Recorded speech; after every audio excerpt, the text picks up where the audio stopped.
Get ready. The DE Talk podcast starts now. Insightful conversations and dialogue helping you put the human factor back in HR. Well, John, welcome to our recap of the 2023 year with the OFCCP. We do this every year, and I always look forward to it, kind of a recap of what we experienced and what all of our members have experienced. So we are going to cover the top 10 issues based on what we found important and what our members have talked to us about. So let's get started. Okay, yeah, well, this is always a fun journey through the past, and it was a rock-roaring year. We had a lot of things, and we didn't cover 4 or 5 things that we could have covered. We narrowed it to the top 10. And we'll see if we can stick to that.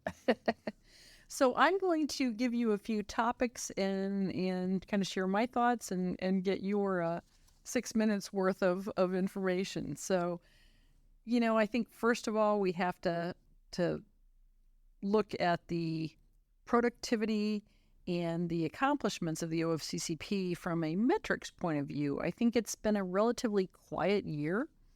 What do you think? I would call it lackluster. Okay. It was there.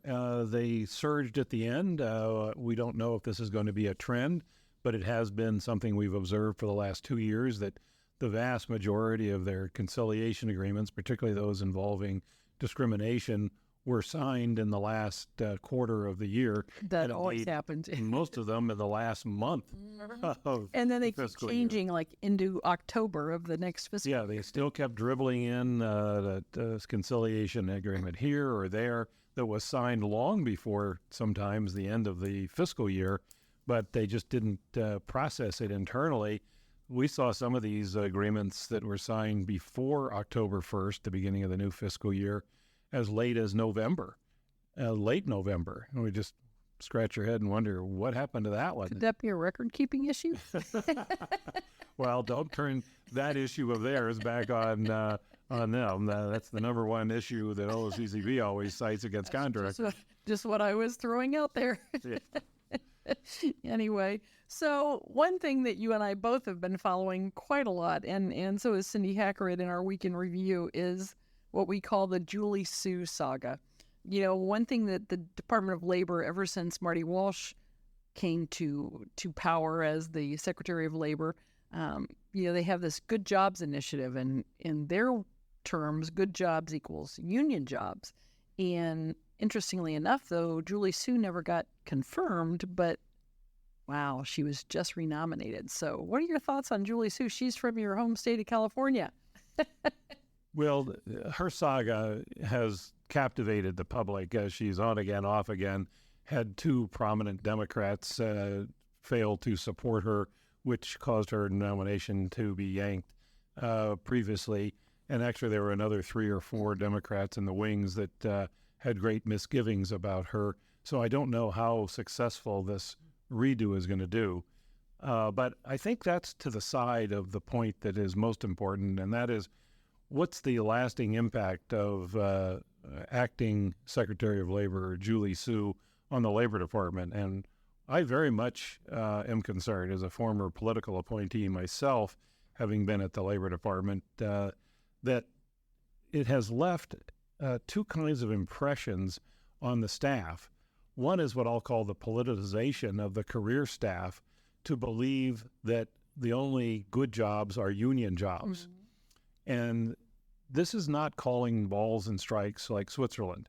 You're now saying that the union is the client, the objective, and it's not the corporation or the other employees who may or may not favor that union. And 96% of them in the private sector do not. Well, and, John, it's something that I've noticed over the last several years, and it's the Department of Labor. And I get it. They look at the worker and the worker's rights, but they also need to look at the employer that, oh, by the way, is paying those workers. And granted, years ago when unions started, they were necessary. I think they're not as necessary today. And I think we're trying to get that thought that everybody has to have a union to have a safe worker situation. Well, my concern is that these are enforcement agencies, whether it's OSHA whether it's the wage hour division, whether it's OSCCP, most of them are enforcing statutes. The Labor Department enforces, in fact, over 500 major federal statutes through various sub-component divisions like OSCCP. And as a result, they need to call balls and strikes. Exactly. Fairly. They're not on the side of the employee or the applicant. They're not on the side of the union. They're not on the side of the corporation. They should be in the middle. Yeah. Now, if you're a policy-making institution like ODEP, the Office of Disability Employment Policies, then fine. That's what you do, is you set policy. But when you're an enforcement agency, you have a duty to everybody in the room, if you will. And I fear very much that has been lost with Julie Sue's present, because she's just a very fierce advocate for employees. That's what she wants to make her mark to be, and she is making that mark. But it's not what the mission is, in fact, of the Labor Department. And indeed, she's stepping all over the toes, ironically, of the NLRB. So that's an internecine war issue between the NLRB and Julie Sue's office. But nonetheless, the enforcement agency should be neutral, not an advocate for one side or the other.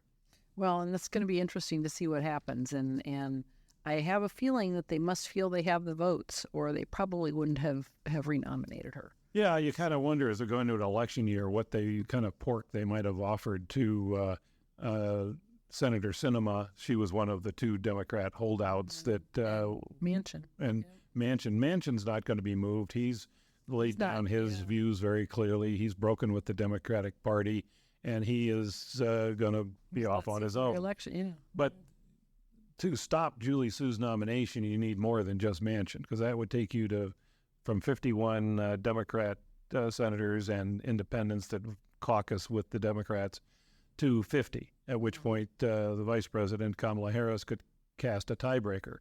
But Sinema makes it 49 against, nays as we call it in the Senate, and 49 yays and 51 nays from the Republicans and the two wayward Democrats. But there's still 3 or 4 others that had great misgivings, had told Senator Schumer, the majority leader for the Democrats in the Senate, that they were not going to vote for her, but they did not want to publicly state that to the world at large. They didn't need to with Sinema and with Manchin stopping the parade. Well, I think the unemployment issue in the state of California is the showstopper. Well, that very much troubled a lot of people, that because of her actions and her personal actions in that matter, that over $30 billion, depending on who you believe, or $12 billion if you believe what she concedes, were lost due to fraud during the COVID-19 period. That's dollars. $1 billion. Yeah. When she was the labor secretary for the state of California, and their UI program just did not have protections around it. We paid billions of dollars to the cartels in Mexico. We paid billions of dollars that we know and can confirm, and they agree to state and federal prisoners. Exactly. And how's your budget in California these days? Let's not get started on that. That's a whole other story. And it's important because it is the 5th largest economy in the world, and if that doesn't work well, then a lot of other economies don't work well either. So maybe that's why you can afford to give those billions to the cartel. And the numbers are always gigantic in California. Yeah, we better move on. Yeah. We'll get you going down a whole nother path there. Exactly. So something that we keep hearing about are the EEO-1s and the release based on the Freedom of Information Act request, and how that's been handled. What are your thoughts on that? Well, I have very strong thoughts on that, because not to sound like an Al Gore story, but I was the guy that wrote the amendments to the Federal Freedom of Information Act as to exemptions 3 and 4 that were the subject of these lawsuits that involved a request by some muckraker reporters out in California, Northern California, who sought EEO-1 reports for 5 years involving thousands of federal contractors. You could not get those as a member of the public from the EEOC because Title VII is one of the 100 approximately federal statutes that has embedded within it a non-disclosure requirement. You cannot disclose to the public any document that comes into the EEOC. Public is defined as everybody except a charging party or the respondent company.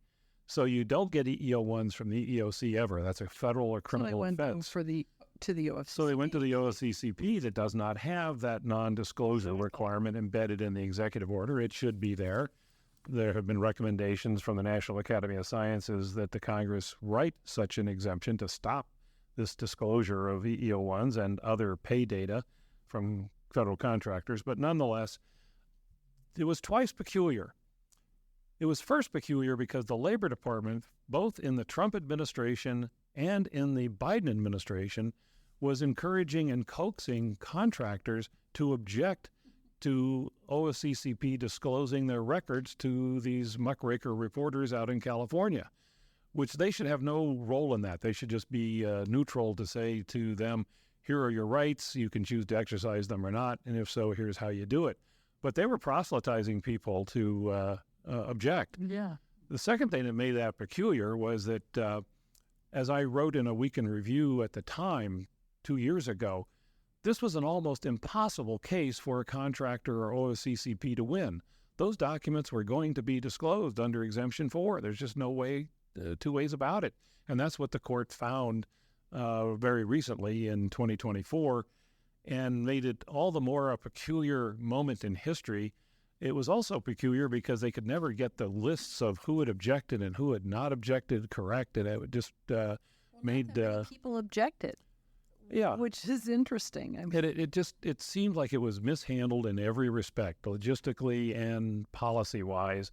But nonetheless, that saga is now going to be over because unless they appeal, Judge Alsup, a federal judge in Northern California and San Francisco, has ordered them disclosed in the coming weeks and in early February, unless there's an appeal. And it'll be interesting if there is. But okay, so the latest and greatest topic that everybody is dealing with, and that's artificial intelligence. Yes. And, it's been all over the news and all over the EEOC and now President Biden and everyone's talking about artificial intelligence. And the one thing I will just say before I get your take on it, we've had two annual meetings, DeanCon 22 and DeanCon 23, and we had Keith Sonderling from the EEOC speak, and we had Jocelyn Samuels and Keith Sonderling speak.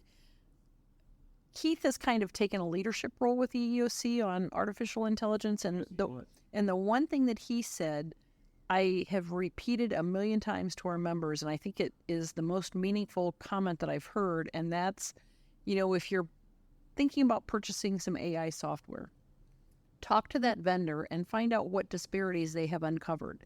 And he made the interesting comment, and I have to laugh because that's a term that we use all the time. A lot of people don't really understand what disparity means, but he said if they can't answer that question or they don't know what disparities there are, it's not the company to to work with and to buy your software from.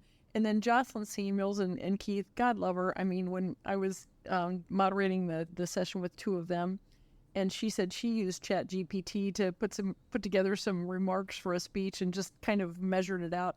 She said she changed it, obviously, and then Aaron Braddock and my conversation with Tornella said he had used ChatGPT to write a loving message or a text to his wife. People are using and then confessed that it had been confessed. She still didn't kill him. Exactly. What a chuckle. I know, but we've seen EEOC kind of talk about a settlement in New York as the first AI enforcement action, and we kind of uncovered that and said, not so much. And what are your thoughts on all this, John?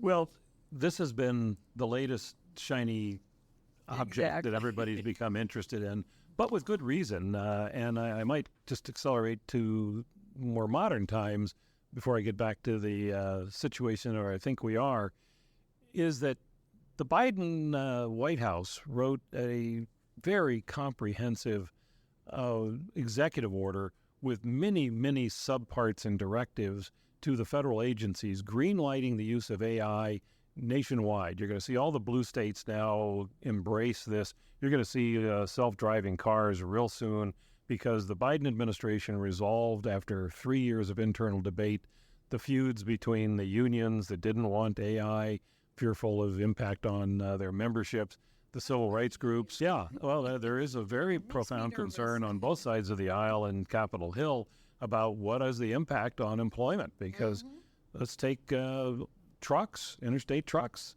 There's 1.8 million interstate truck drivers. There's 3 million Uber and Lyft and taxi cab drivers. Those people are all gone potentially in the next 2 years. We had a discussion in our operations meeting on Tuesday, and I said, I'm nervous about getting into a driverless car. And one of our leaders has said, oh, yeah, I've done it. I said, yeah, I don't know that I would do it. Right. Well, we got off to a false start with the EEOC proclaiming that they had the first ever AI successful enforcement. We wrote a Week in Review that debunked that and showed that it was an intentional discriminatory act that they had uncovered in a New York company that taught language skills, and that it was really just changing the software to preclude women above a certain age and men above a certain age from being accepted as employees to aid in these translation services they were offering. Had nothing to do with artificial intelligence as it's been defined in the federal code as something that calls for critical analytical thought and not just computerizing and digitizing a particular task. The second thing is that the EEOC attack on AI, and they were very critical of it through the chair's position, was now muffled because of the executive order that President Biden issued saying, no, we're actually in favor of it, as the civil rights groups and the unions were told to step to the side, be quiet, that we had to do this. And you see a real sense of fear and anxiety in that executive order that we're falling behind other nations, and particularly the Chinese, in the pursuit and deployment of AI. But where we are right now is that everything is starting to calm down now in light of that Biden executive order. The enforcement agencies are currently properly showing their concern about whether employment software is going to have an adverse impact. And I mean that in its technical sense, not in a lay or HR sense, but is there a disparity of a neutral particular policy or practice that is excluding one protected group disproportionately to one or more others? We're trying to understand what it is and what it is not. Many of your members are trying to figure out if they have AI in whole or in part in their HR tools, and with what impact, if any. So everybody's looking at this now a little bit more soberly and cautiously. And I would certainly say that if you have a vendor that won't tell you the component parts of your software, you need to shop elsewhere. They need to be transparent about what's in their software and whether there is technically AI in there. And if so, you need to track that. Not that the law will require that, but as a best practice, you should be examining whether that practice, that policy of using that particular software for selection or for promotion is having any kind of an impact on a protected group. And if so, do the legal analysis. This is a lawyer's analysis. HR needs to gather the data. Exactly. And some technologists need to ferret out whether the software tool in question has AI and what it is actually doing to change results in the data. I've had members ask me questions about their software and how it's being used and how they're, eliciting potential applicants, job seekers through their software, and it's a little nerve-wracking. It really is. So I think it's one of those things. I think they need to get the right people looking at it, and they need to have a company that is trustworthy and can answer those questions about disparities and that sort of thing. But the AI team in a company should be composed of at least the following three kind of job titles. Somebody on the technology side to identify where there is AI in the tools. Second, somebody in HR to gather the data to see how it is affecting decision-making. And third, a lawyer to frame the legal analyses. Exactly. And we need somebody who's experienced in the technical aspects of adverse impact. A lot of people say they are, most are not. We have not been validating tests for almost 25 years now in any volume. And so that skill set is largely lost on the current generation. There are companies out there that do it, I mean. There are. You need specialized IO psychologists that are trained in employment side law. They need to understand Title VII, not just about how to validate things. They need also that you validate within the contours of what Title VII means. And footnote, this is where the lawyer comes to play, the executive order definition of how to define business necessity when you do have adverse impact is different than the Title VII definition. Oh, so we need to know what we're testing for. I went through a week's worth of training on that, John. Way back in my HR. You guys in the utility industry, when you were at American Electric Power, were at the forefront of tests and validating them to make sure that they predicted successfully who was going to be successful on the job. Well, that's for sure. So let's move on. One of the things that I think took every federal contractor who was on a CSAL this year by just, I don't want to say surprise, but by just devastation was the new audit scheduling letter for supply and service contractors. I even made the comment in a webinar that, I had had so many audits when I was actually a practicing compliance person that I am glad at this point that I'm not doing that because of all of the stuff that they're asking for these days. I mean, and compensation analysis. I mean, I don't know. I look at the burden hours that they put on that, and I just, there's a reason that facepalm emoji is my favorite. It's like, really? I mean, what are they thinking? What are your thoughts on that? You have clients that are under that new? Well, I think every contractor that's looked at the new audit scheduling letter is upset about it because it does foreshadow tremendous burden.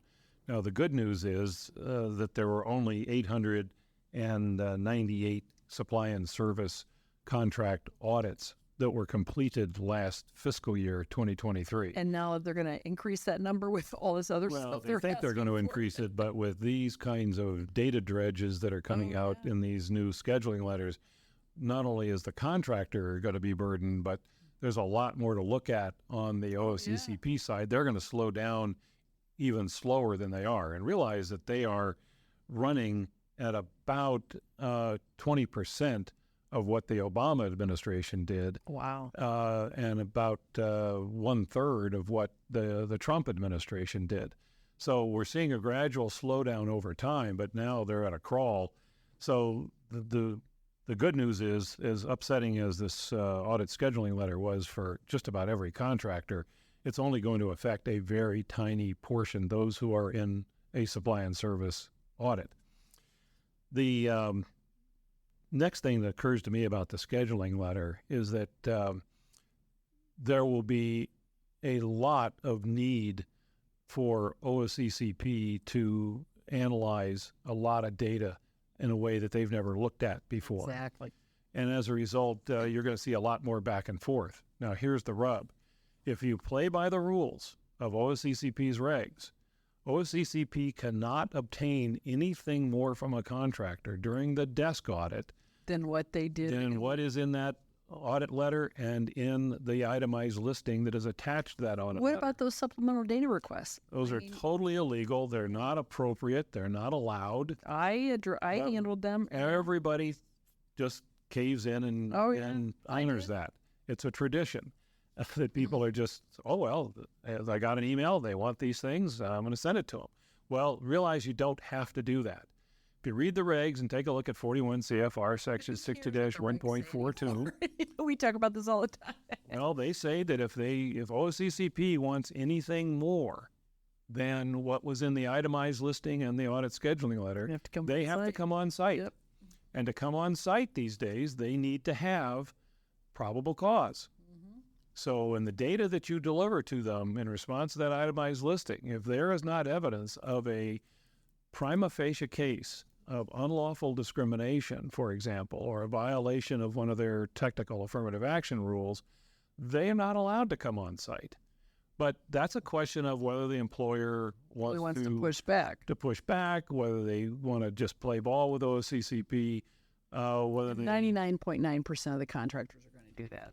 99.9% exactly have done that. Exactly. And that's why OCCP is now surprised when contractors that are new to the process say, that's not the way the rules, right? What are you asking me all these email questions with their document requests? And you can't do that. Well, I used to, and I still tell every one of our members when they get requests, they'll call me and they'll say, they're asking for this, this, and this. And I'll say, well, ask them to put it in writing. I said, I love playing dumb. Just say, I could get in a lot of trouble if I give you something that I'm not supposed to. So if you could put that in writing. And I said, normally they won't if it's not something that will support a regulation. Although I just have to throw this out here. You know how it is with listing. I had one of our members get a letter from a compliance officer saying that they wanted proof of listing, or no, it did say posting, proof of their posting of jobs for people with disabilities as required by the regulations, and proof of posting jobs for women and people of color, minorities was their term, of course, in the regulations, as required by the regulations. I was like, again, the facepalm emoji. It's part of EVRA. That's it. And that they put that in writing. Right. Right. It's like, I love having things like that in writing. Well, one of the well-known secrets at OCCP these days is that there is universal criticism of their training programs. The people at OCCP who are being trained by them tell me routinely they think their training modules are terrible, they're incomplete, they're not detailed enough, they don't really explain to them what to do. Well, I think Tina Williams, for instance, I really do believe she understands the regulations. She knows the regulations. Yes, she does. I think Deborah Carr did. I really do believe that there have been some really good, knowledgeable people at the OFCCP, and I think, when they go home, they probably shake their head and go, "Oh God, now what am I going to do?" I really do believe that, and it's just like every company. You can tell people, 10 times how to do something, and they still get it wrong. But the model is broken on training at OCCP, Candee, because the historic approach it has always used with whatever success or failure over the decades has been what I call knight and squire. You take a new hire and they follow you around and you train them through the more senior people. Job training. It's OJT, Yep. but they're working remote for the last couple of years. Yeah, that's the problem. If they're working hybrid, they're still working remote most of the time. And so that squire-knight process that used to happen in the office, at desk by desk, in the hallways, at the water cooler, that's broken. That's not happening anymore. Be spending more time in the office, so hopefully that will but some of those issues. You're still losing about 70% of that opportunity to have that squire-knight process. And the training modules are not very good. OCCP's known this for a long time. They see people in the field dropping off from their training calls all the time. A lot of institutions are not good at building training institutional models and you know what? videos. I've always said OFCCP is no different than corporate America. You set policy at the national office, you set policy at the global headquarters. You've got the offices down below, and you obviously don't know how they do everything at the various offices, and they sit there and say, "Oh yeah, right, we're going to do that." Well, OCCP doesn't have the budget or the staff to do these with any quantity or quality. Yeah, it's very similar to corporate America. But let's talk about something that I think has had federal government contractors really nervous, and actually employers really nervous. And it's something that has not happened yet at the EEOC, and that's the component 2 hours worked and pay data. We've had Kalpana Kodogal, who was sworn in August of 2023, and I think we all thought by September 1 we were going to see it. And, Jocelyn said, that there will be a notice and comment, so we'll see. I mean, she said that in front of our audience, so we'll see what happens. But what do you think's going on there? Well, and the other thing is that both Keith Sonderling and Jocelyn Samuels, the vice chair of the EEOC, said at your DeanCon conference in Chicago last April that Component 2 was coming. Exactly. So the question was not whether, it was just when. And I think that's still where things sit. Well, and they've got a Democratic majority now, as it's supposed to be. They've got 3 Democrat commissioners at the EEOC and 2 Republicans. But what I think a lot of contractors are starting to feel cautiously comfortable that the Component 2 is not coming now because nothing has happened in the 7 months since Ms. Kodegal arrived, sworn in at the EEOC. But I think that's not thinking the way the White House thinks about this. Yeah. I think they're thinking about it 2 ways. One, they need to get the EEOC more budget and more time to build a proper computer tool because it was a fiasco before. Mm-hmm. And the people that were in the EEOC that were putting the technical computer software together were concerned that it was all just masking tape. Person was saying it. Yeah, it was just Band-Aids and duct tape, and it was about ready to fall apart. So they've hired a very expensive premier outfit to put together a new software platform that will handle this in an appropriate way, but that needs a little bit more time to bake in the oven. The second thing, and is much more important, is I think they're saving this for a pre-election announcement to rally voters at that time, and on the theory that if they win the second term, Democrats can then comfortably introduce Component 2 in the early 2025 arena, somewhere in the spring or fall, and they're not in any rush. They want to do this right and comfortably because there was quite a hullabaloo about this. Oh, I know. When this ran through in the waning days of the Obama administration, beginning days of the Trump administration. They lost a lot of supporters, a lot of corporate supporters. Well, and I think everything that corporate America is dealing with right now with the new FAR Council's proposed rule that's coming out on pay transparency. I mean, how many different ways is corporate America supposed to report on pay, and pay transparency and all of this? It's a checkerboard, and it's just, I mean, we've got California, we've got other states that have their various forms of pay data, and I think it's just getting to be a nightmare. And having worked for a national company in 49 states, now probably 50, we used to meet on a monthly basis and just say, I don't ever want to, if we had this to do over again, we wouldn't do business in this state. We wouldn't do business in that state. Well, that's kind of impossible, and so God help the... Well, Candee, I think the bottom line is it's coming, but it's not near in time. It could pop out of the woodwork anytime soon, but I think it's going to be probably something we see emerge from the EEOC much later in the year. And anybody who wants more information about that topic or any of these other topics should just read our weekend reviews and use the search tool that is embedded in each weekend review. Because we have the latest and greatest documents. To go back and find these stories if you're interested, and you'll find the underlying documents that support the story, the regulation, the proposed regulation, the directive, the case decision, whatever it might be. So what we've seen and what you've noticed, John, over the years, you've worked with the OFCCP for, 40 years? 4 decades plus. Yeah. We've kind of seen all sorts of things come out of the OFCCP. So I'm going to throw some information out. What do you think about that OFCCP portal? Although I think everybody probably already knows what you think of the OFCCP portal. Well, I wrote quite a bit about this in the weekend review, but I would put this and about 4 or 5 other policy initiatives within the OFCCP into the heading of damn the torpedoes, full speed ahead. We've seen a change in temperament at the OFCCP in the last year.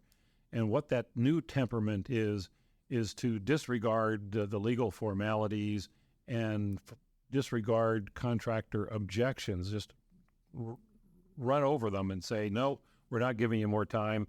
We want this now, or else we're going to move to the next level of enforcement. We'll issue the notice of violation, or we'll issue the notice to show cause. You can't delay us anymore. We're just going to keep rolling.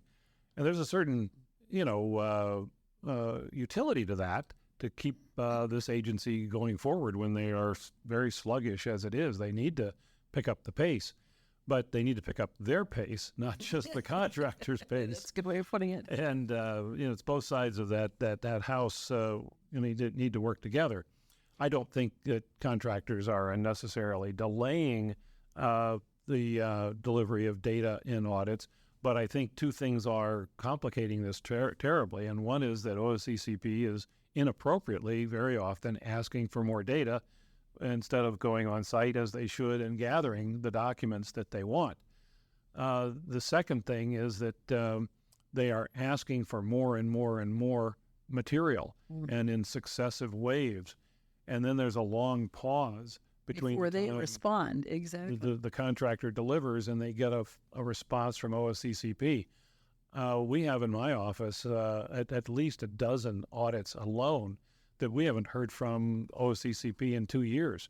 And we have a protocol with each client, depending on what they want, as to how often we tickle OSCCP about it. But usually it's about once a quarter. Well, see, I always once a month, but it's just not worth it. I always just said, leave sleeping dogs lie. Do not say a word, because you know what? We did that with a nuclear power plant audit, and they went probably a year and a half without any response, and then boom, they closed it. We did full compliance. The OSCCP portal is one such after example. 7 years, by the way. Yeah, the portal was issued without legal authorization. In my view, they should have gone to Administrative Procedure Act rulemaking to invite public comment about whether it was authorized by law and whether it met certain cost-benefit utilities. Half of the contractors plus did not comply. And, of course, OSCCP... Now they're all getting audited this year with the lovely new supply and service scheduling. OSCCP said they were going to audit those people, those first. Contractors. They audited a very small fraction of them. Whether those were lawfully selected, by the way, is another question. Because if they do not have the legal authority to enforce the portal, then that audit is based on a compliant act of the contractor and makes the selection inappropriate to punish them for complying with the law.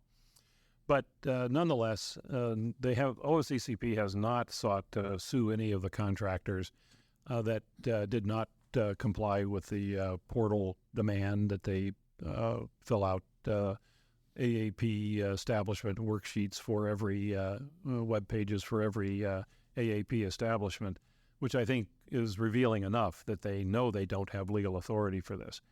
Others that fall into the same category, demanding in audits that construction contractors, this is the latest explosion, but demanding that construction contractors provide OSCCP with supply and service style affirmative action plans for minorities and women as to the contractor's non-craft employees. Of course, construction contractors follow the 16 steps with their rank and file employees. There's always been this big missing gap as to what to do with the construction contractors' non-craft employees, the supervisors, the superintendents, the architects. But what does their scheduling letter ask, John?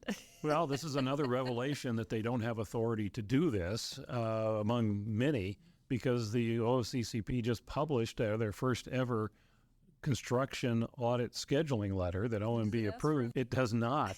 You will look in vain to find that bullet point that says that you have to submit AAPs for non-craft. And of course, it's not there. They can't enforce that. But contractors of good intention are struggling to figure out how to play ball with OSCCP. And how do you come up with 3 years of outreach data and all that other? Well, here's the dilemma. You've got three choices, don't you? You comply and make them happy at great expense. I've seen several budgets done that are at six figures to do this. Second, you tell them no and force OSCCP to file an administrative complaint to enforce their position. When they just like with the portal, they know that I predict they will never pull the trigger on this because their lawyers are going to tell them you have no legal standing to do this. The third is one that a lot of my clients are pondering along with those first two options, which is don't do anything until you get an audit scheduling letter, because how many construction people did they audit last year? 175.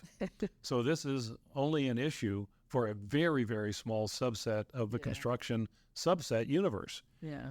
So Yeah, and if the problem with that option, though, is that if they do get an audit, they're not going to be able to produce a supply and service AAP because they will not have fueled their databases with the necessary data going a year back and 2 years That's what back. I was just starting to say. Yeah, exactly. So that's going to be interesting. What about the new compensation review requirements? Well, those were highly criticized by the contractor community because the regulations knows what they mean. I mean, have never been interpreted that way. Well, no, and some of the extravagant compensation types of reviews, most people have never even heard of. Yeah, OCCP is trying to jawbone people into thinking they have to do regression analyses and all kinds of statistical tests to satisfy the requirements for supply and service contractors at 41 CFR section 60-2.17 as in boy, that they undertake an evaluation that considers at least things like compensation, but without it putting any meat on the bones. When they don't put any meat on the bones in the regulation under the Administrative Procedure Act, the contractor can interpret it any way it likes. Exactly. OCCP has to specify exactly what they want to provide for a level playing field among various contractors. By the way, there's on-point legal authority for that within OCCP. That's the OCCP versus Firestone Tire and Rubber case, which said that OCCP can enforce rules, but it has to write it down so that everybody knows what an evaluation means, for example, or what a major or whatever the word is has to be defined. If you don't define it, the contractor can choose to define it however it wishes, and it cannot be wrong because there is not a contrary requirement in the rules, is what Firestone said. Common Administrative Procedure Act rules.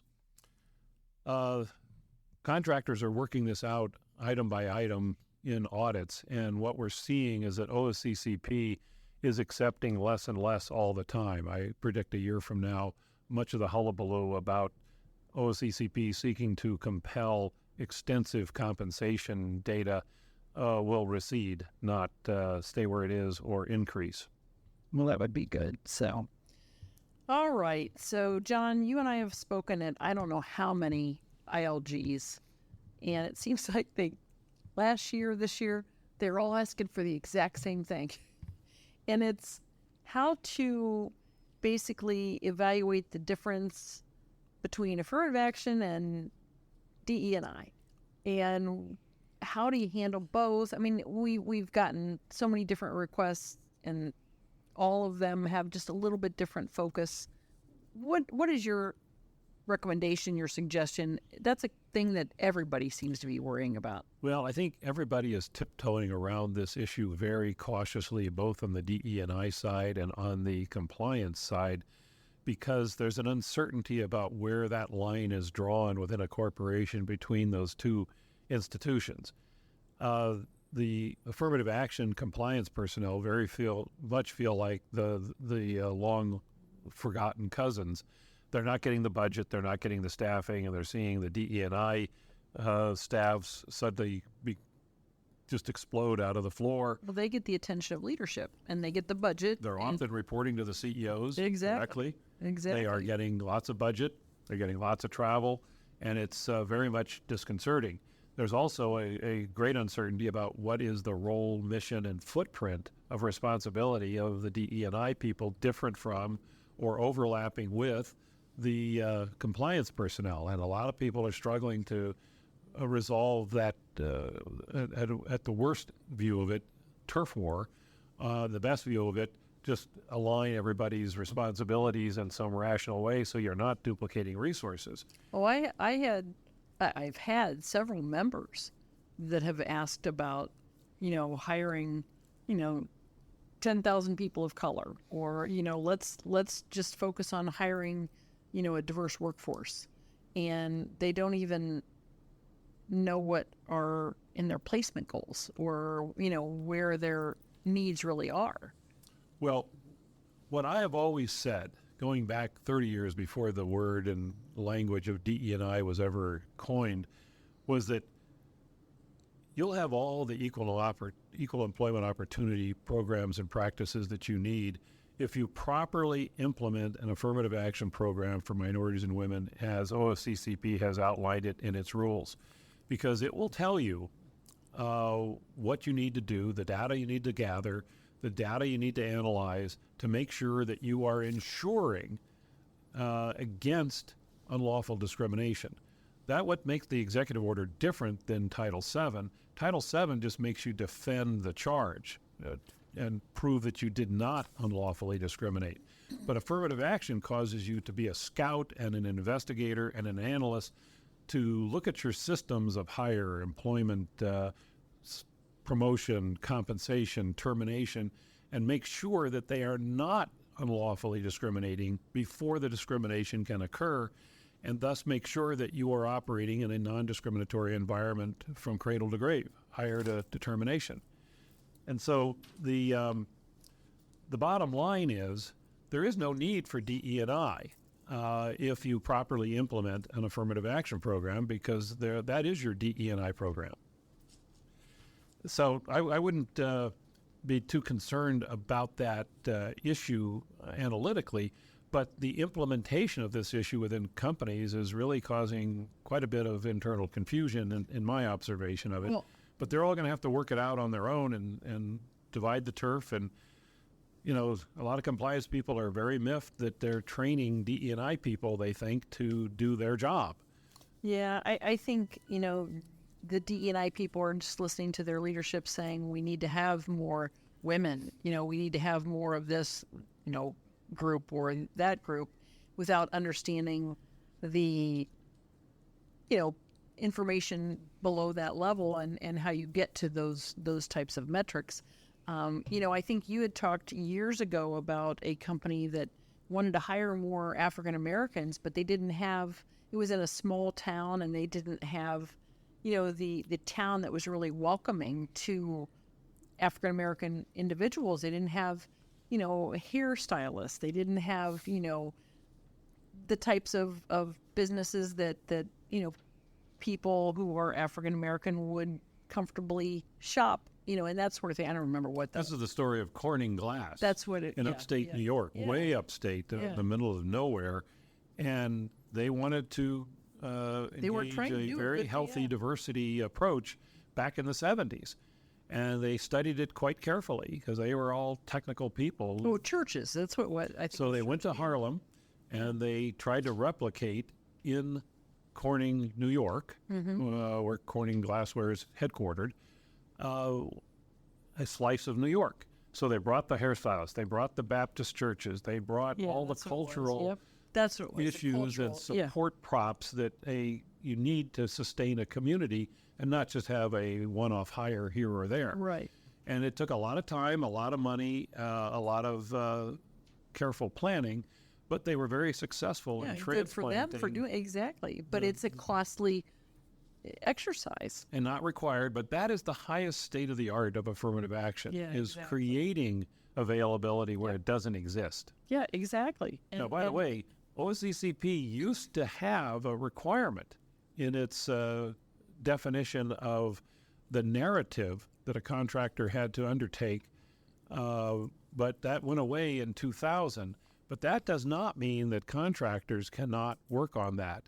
One of my clients, Monsanto, addressed this issue by building an apprenticeship program for women to train them to be simultaneously a journeyman plumber, journeyman electrician, and a journeyman maintenance repair person. They had to be all of that at one, and they put them into a formal apprentice training program that they created, and off they went, and they created a lot of women. They tripled the availability that was otherwise available in the marketplace. And again, you know, if they would take that money that they allot to DE&I and apply it to the affirmative action processing, you could do a lot of things, you know, and so that's pretty cool, actually.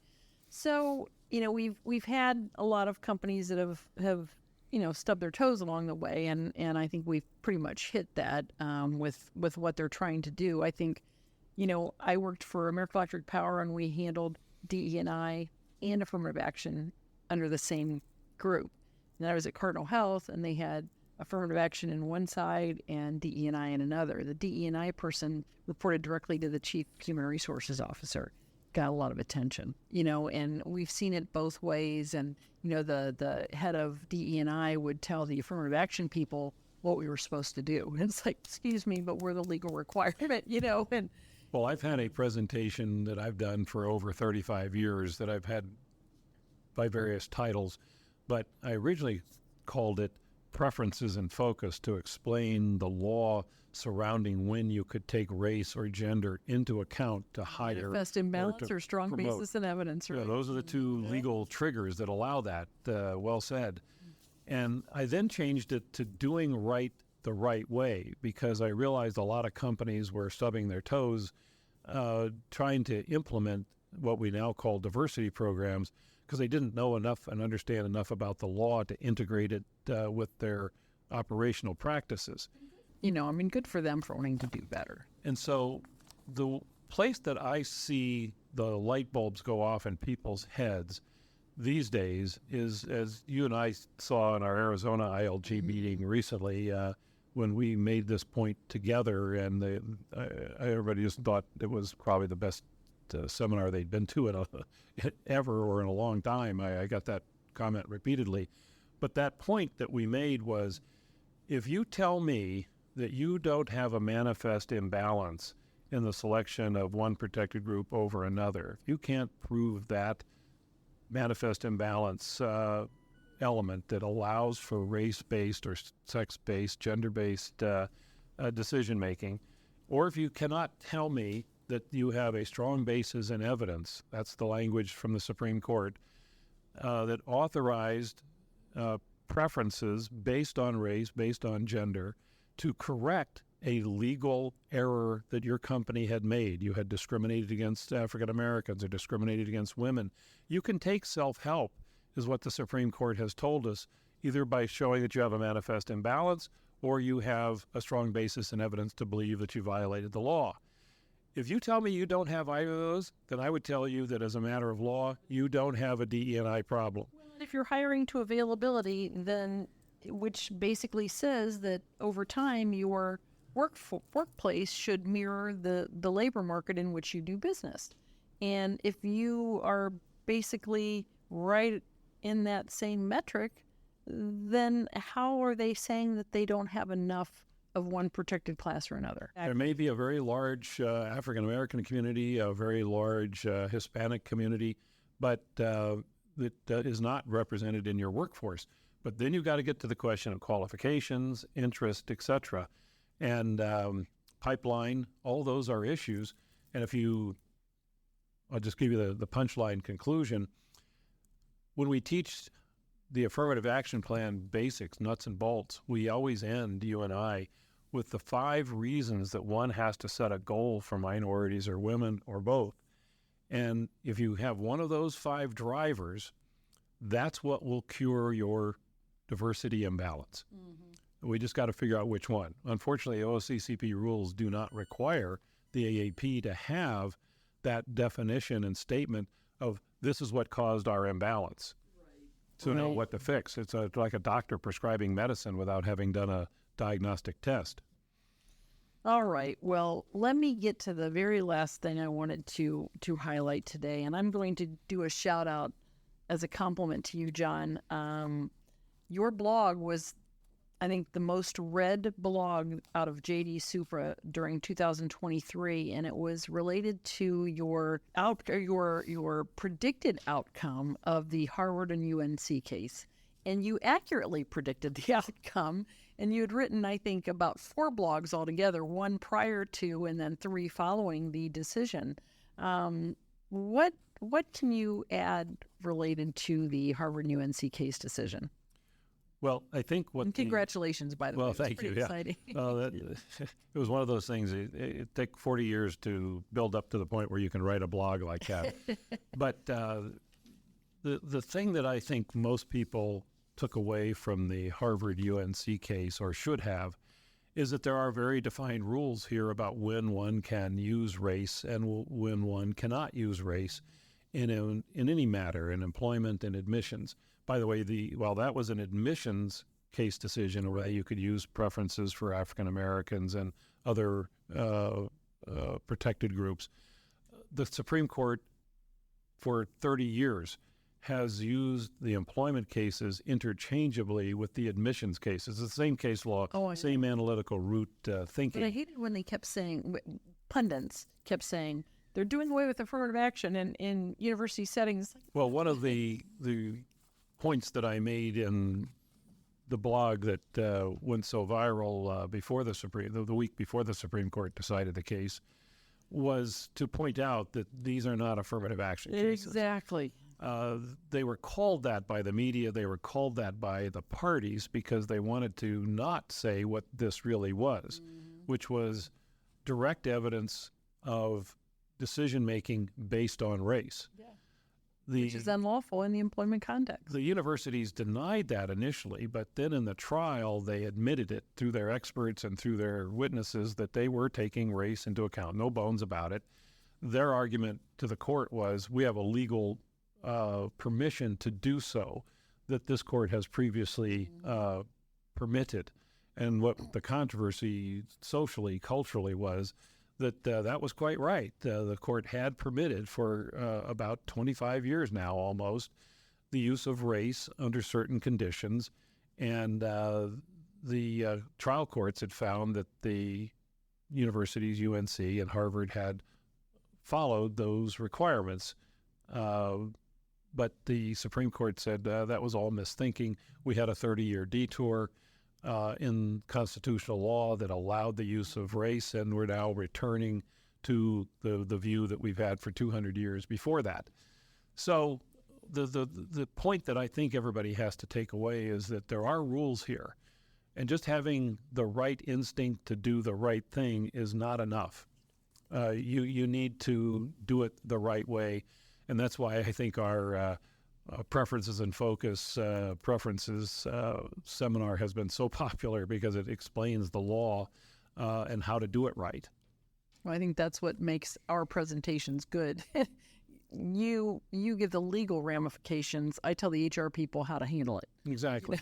Because we don't always want to live by the legal requirements that you guys put out. Yeah, the way I think about it is I'm the architect that draws the design of the house. Somebody now has to go build it. Yeah, well, we try to figure out how to make that work. So, all right. Well, John, thanks again for joining me. This is always a lot of fun. I look forward to this particular podcast every year. And, we talk a lot about what we're going to do as the year comes around. So this next year, I think we've proven is going to be an interesting time for federal government contractors and HR professionals like I always was, as we gear up for those upcoming elections. I think we're already starting to see some things come to light. So to stay current on all of the upcoming legislation and all the various hot topics that we cover, I encourage all of our listeners to subscribe to receive our OFCCP Week in Review. Don't you agree? Oh, yeah. And it's a review that provides, as John was saying, a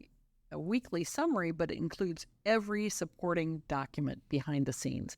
And we don't pull information from what somebody else has written. We go searching for it ourselves, and we find the actual documents. So you can actually visit directemployers.org/subscribe and join our mailing list and receive alerts of new posts every Monday at 3:00 p.m. Eastern Time. So thanks again, John. I look forward to seeing what 2024 brings, aren't you? It's going to be a lot more of the same. Excitement, turbulence, confusion. There you go. Let's end on that. I don't think I can make it any better. Thank you for tuning in for another episode of the DE Talk podcast.